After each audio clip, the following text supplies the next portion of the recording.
তারপরে যদি আবার লোকজন দেখে তাহলে আরো বেশি ঘাবড়ায় যাবে, ঠিক না?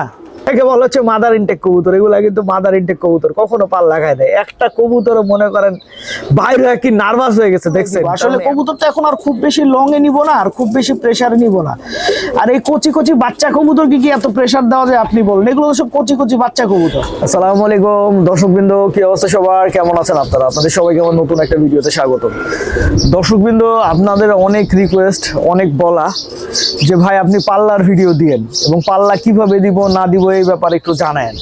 তো আপনাদের জন্য একটা শুভ সংবাদ আছে, সেটা হচ্ছে আমি আসলে আমার বাচ্চা কবুতরগুলা পাল্লা দেওয়া শুরু করছি আবার। তো এই কবুতরগুলা এই বছর মোটামুটি পাল্লা দিয়ে রাখবো, সামনের বছর আবার ফুল পাল্লা দিব।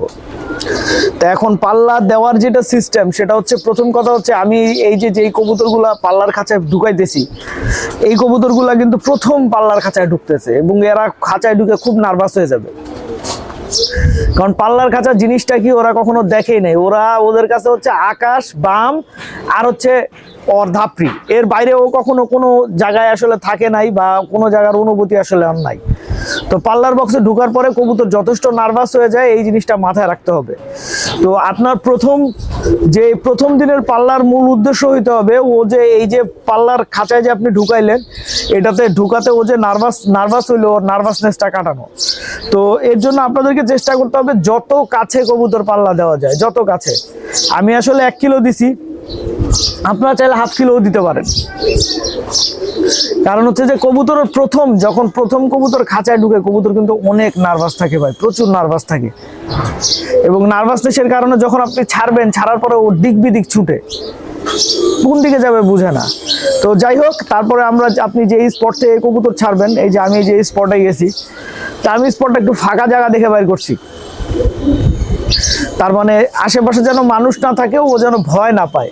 কারণ প্রথম দিনের পাল্লাতেই ও যদি মনে করেন এমনিতেই তো ভয় পায় আছে খাঁচার ভেতরে, তারপরে যদি আবার লোকজন দেখে তাহলে আরো বেশি ঘাবড়ায় যাবে, ঠিক না?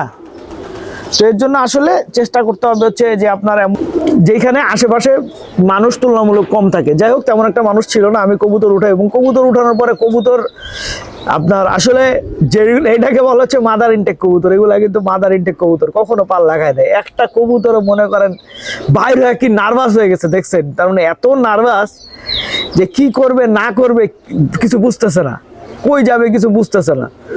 তারপরে তো একদিকে দৌড় দিল কবুতর, মনে করেন। তার মানে আর সত্য কথা বলতে, আমি যেই জায়গাটায় কবুতর ছাড়ছি, এই জায়গাটা চারি সাইডে বিল, মধ্যেখানে রাস্তা। আর আমি সবসময় ফার্স্ট পাল্লাটা এই জায়গায় দিই। এইটা ফার্স্ট পাল্লার এই জায়গাটা অনেক কঠিন, যদিও মাত্র 1 কিলো রাস্তা, কিন্তু আমাদের কবুতরের জন্য অনেক কঠিন হয়ে যায়।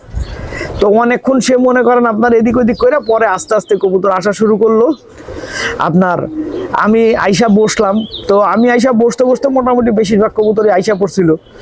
তারপরে একটু শরীর তো বুঝেনি ভাই, রমজান মাস, শরীর তো চাইতেছিল একটু রেস্ট করতে। হ্যাঁ, একটু দরকার রেস্টের। তো যে কারণে আসলে একটু রেস্ট নিলাম। রেস্ট নিয়ে আপনার ঘুম থেকে উইটা দেখি যে মোটামুটি যা আসার কবুতর সব আইসা পড়ছে, এই আর কি। তো এখন কথাটা হচ্ছে যে কবুতর আসার পরে আসলে আমি কি ওষুধ বা এই মুহূর্তে কি দিতেছি সেটা আপনাদেরকে একটু শেয়ার করি। এখন তো ভাই আসলে পাল্লা মাত্র শুরু, এখানে কবুতরকে কিছু দিলেও সই, না দিলেও সই। কারণ কবুতর তেমন খাটে নাই। কবুতরের শরীর খাটলে তারপরে মনে করেন কবুতরকে প্রয়োজনীয় ওষুধ দিতে হয়। কবুতরের শরীর তো ঘাটে নাই, আমি কি ওষুধ দিব বলেন? তারপরেও আসলে এই সময়টা যেহেতু একটু গরম ওয়েদার, এই সময় কবুতর পাল্লা দিলে আসলে সবচেয়ে বেটার হবে। তো এই সময়টায় কবুতর পাল্লা দিলে সবচেয়ে বেটার হবে হচ্ছে যে কবুতরকে পর্যাপ্ত পরিমাণে ভিটামিন সি দেওয়া। সোর্স অফ ভিটামিন সি বলতে লেবু তো আছেই, লেবুর সাথে যদি একটু সম্ভব হয় যে আপনারা যদি একটু মালটা দিতে পারেন, সেটা সবচেয়ে বেটার হয়। মালটার পানি, লেবুর পানি, ঠিক আছে।